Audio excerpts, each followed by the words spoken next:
Hello বন্ধুরা, আসসালামু আলাইকুম, শুভ সকাল।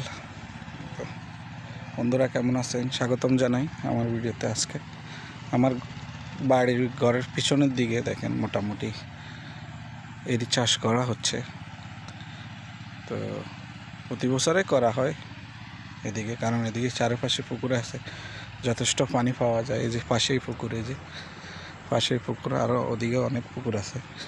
ওই যে মাঝখানটাও পুকুর আছে অনেক, এই যে পানির কোনো সমস্যা হয় না, মোটামুটি পর্যাপ্ত পানি পাওয়া যায়, এই জন্য প্রতি বছরই করা হয়। তো আপনারা দেখছেন এটা মোটামুটি ধান লেগে গেছে, কয়েকদিন হয়েছে এটা লাগাইছে মনে হয়। পজিশন এখন পর্যন্ত ধানের ভালোই আছে, আমার না, আমার প্রতিবেশীদের আর কি, এমনি দেখাতে আসলাম। আমার তো করার মতো কেউ নেই, আর বাইরে জায়গাও নেই। আমার ঘরের পিছনের সাইডে, এই যে আমার ঘর, এখানেই আমাদের বাড়ি, ঘরের পিছনের সাইডে লাগানো হয়েছে। অন্য হাঁটতে আসলাম, দেখতে আসলাম। এই যে এদিকে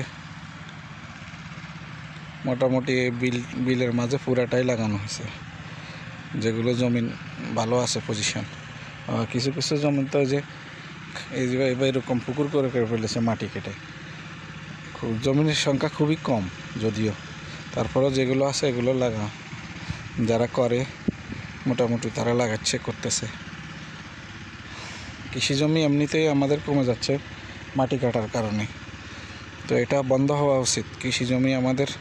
কৃষি জমিগুলো ধরে রাখা উচিত, এমনিতেই কমে যাচ্ছে বাড়িঘর হয়ে, মাটি কেটে সব কিছু। কৃষি জমি অনেকটাই কমে গেছে, তো যেগুলো আছে এগুলোই আমাদের ধরে রাখা উচিত আসলে, না হলে আমাদের খাদ্য সংকট হবে, আমাদের পরবর্তী প্রজন্ম খাদ্য সংকটে ভুগবে।